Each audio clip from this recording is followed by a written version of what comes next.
Now, the rest of the story. I guess it's been in a couple videos now and I haven't addressed it, but yes, we've got another big gulp on the farm. So 1,000 gallons, $1,700. That's right. Decided to get another 1,000-gallon tank. We're not getting rid of that smaller 500-gallon that's sitting over there. The plan is to have both 1,000-gallon tanks and the 500-gallon tank filled with diesel. Not because we're worried about supply issues going forward here.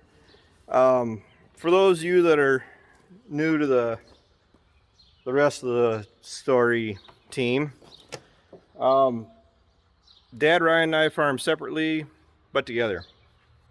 So we all help each other, but we all have our own crops, cattle, equipment. And what we've been doing is the farm has had the 1,000-gallon tank, and then Ryan and I have that 500-gallon tank.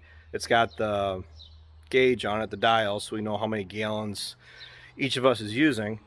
But in light of getting the bigger combine and the 82, and not so much that, largely because making first cut hay for myself, I burned through that 500-gallon tank in a day and a half.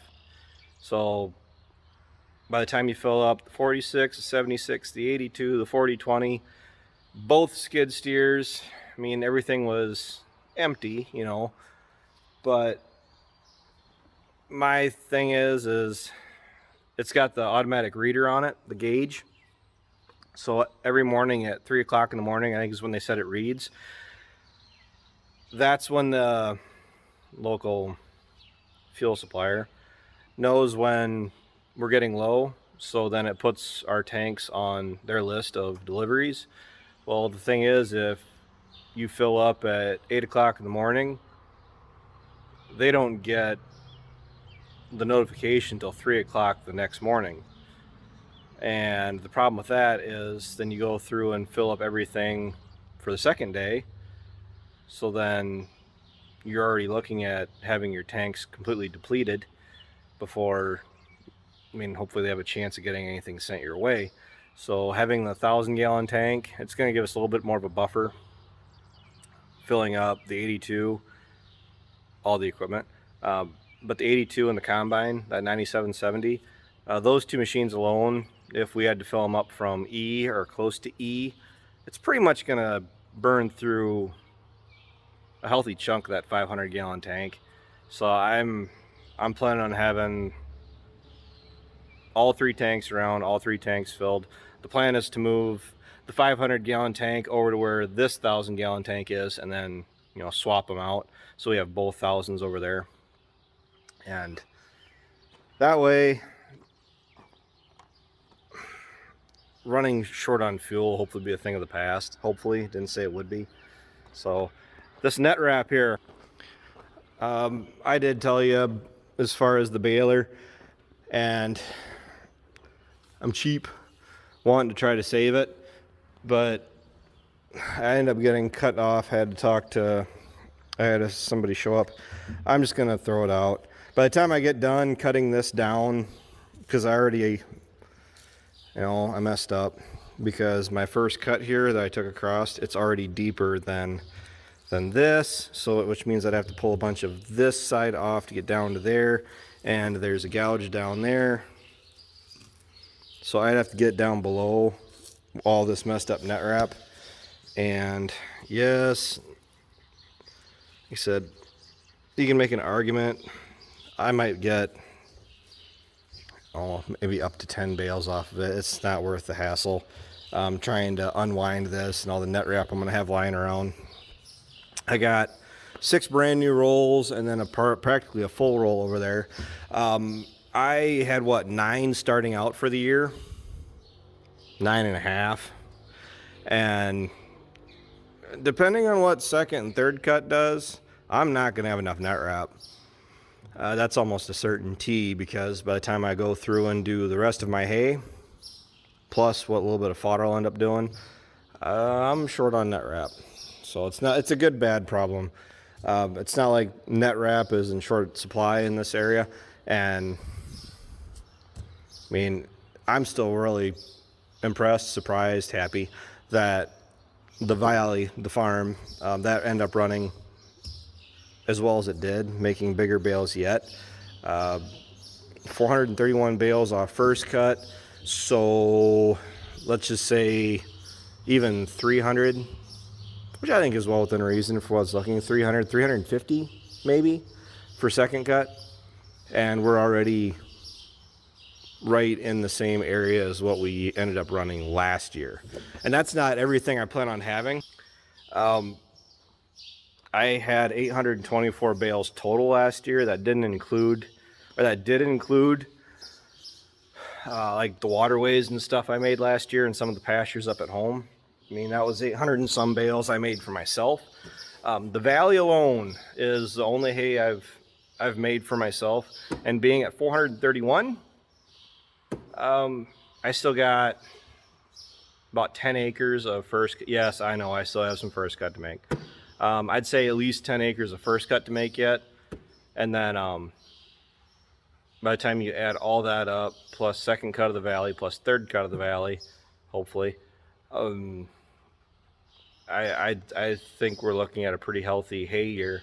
My biggest concern, my low-key concern, is that I'm setting the watermark very high, and we might be setting records I might not be able to beat again. So it's yet to be seen. We'll find out in future years, because it's not something I'm going to be able to find out yet this year, is if this is just the new trend. As far as I got the valley cleaned up like I do and it's producing like it is. I mean, you still have to have good weather to be able to produce a crop, don't get me wrong, but as long as it's not just like this one year, everyone was saying how their first cut, everything was yielding so great, and I hope that it wasn't just rolling right along with what the valley did. But being able to make all 120 some acres down there, plus the inch and a half, well, we had 2.5 inches of rain down at the valley last night, and they're calling for a chance for more rain tonight.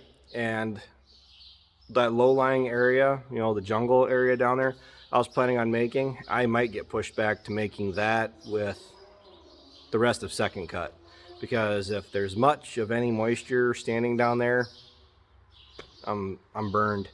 It's already the 6th of July, and I'm looking at making that second cut down there, I mean, the end of the month.